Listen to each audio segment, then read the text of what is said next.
اعوذ باللہ من الشیطان الرجیم بسم اللہ الرحمن الرحیم۔ معزز سامعین کرام، السلام علیکم ورحمۃ اللہ وبرکاتہ۔ میں ہوں آپ کا ہوسٹ حافظ محمد کامران۔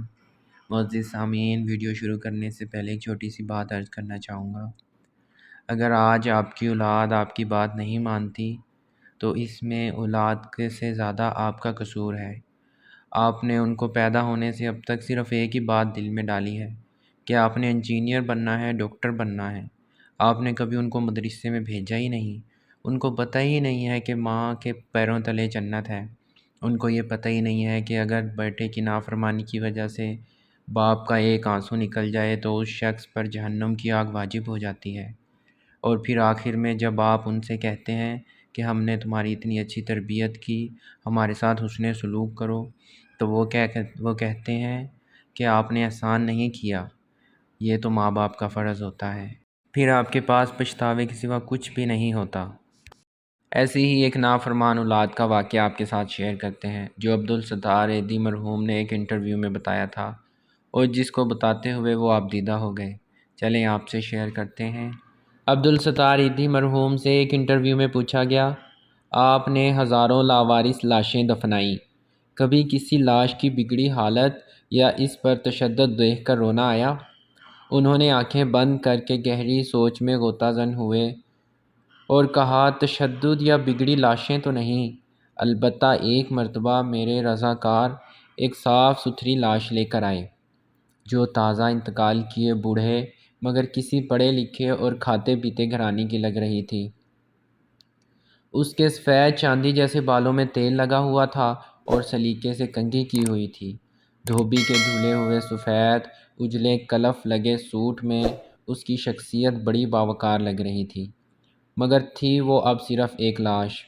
ایدھی صاحب پھر کچھ سوچتے ہوئے گویا ہوئے، ہمارے پاس روزانہ کئی لاشیں لائی جاتی ہیں، مگر ایسی لاش جو اپنے نقش چھوڑ جائے کم ہی آتی ہیں۔ اس لاش کو میں غور سے دیکھ رہا تھا کہ میرے رضاکار نے بتایا، اس نے کراچی کی ایک پوش بستی کا نام لے کر کہا کہ یہ لاش اس بنگلے کے باہر پڑی تھی۔ ہم جو ہی بنگلے کے سامنے پہنچے تو ایک ٹیکسی میں سوار فیملی جو ہمارا ہی انتظار کر رہی تھی، اس میں سے ایک نوجوان برآمد ہوا اور جلد بازی کا مظاہرہ کرتے ہوئے ایک لفافہ ہمیں تھماتے ہوئے بولا، یہ تدفین کے اخراجات ہیں۔ پھر وہ خود ہی بڑبڑایا، یہ میرے والد ہیں، ان کا خیال رکھنا اور اچھی طرح غسل دے کر تدفین کر دینا۔ اتنے میں ٹیکسی سے آواز آئی، تمہاری تقریر میں فلائٹ نکل جائے گی۔ یہ سنتے ہی نوجوان پلٹا اور مزید کوئی بات کیے ٹیکسی میں سوار ہو گیا اور ٹیکسی فراٹے بھرتی ہوئی آنکھوں سے اوجھل ہو گئی۔ ایدھی صاحب بولے، اس لاش کے متعلق جان کر مجھے بہت دکھ ہوا اور میں ایک بار پھر اس بدقسمت شخص کی جانب دیکھنے لگا تو مجھے ایسے لگا جیسے وہ بازو وار کے مجھے درخواست کر رہا ہو کہ ایدھی صاحب ساری لاوارث لاشوں کے وارث آپ ہوتے ہیں، مجھ بدقسمت کے وارث بھی آپ بن جائیں۔ میں نے فوراً فیصلہ کر لیا کہ اس لاش کو غسل بھی میں دوں گا اور تدفین بھی خود کروں گا۔ پھر جو ہی غسل دینے لگا تو اس اجلے جسم کو دیکھ کر میں سوچ میں پڑ گیا کہ جو شخص اپنی زندگی میں اس قدر معتبر اور حساس ہوگا، اس نے اپنی اولاد کی پرورش میں کیا ناز و نام نہ اٹھائے ہوں گے، مگر بیٹے کے پاس تدفین کا وقت بھی نہ تھا۔ اسے باپ کو قبر میں اتارنے سے زیادہ فلائٹ نکل جانے کی فکر تھی، اور یوں اس لاش کو غسل دیتے ہوئے میرے آنسو چھلک پڑے۔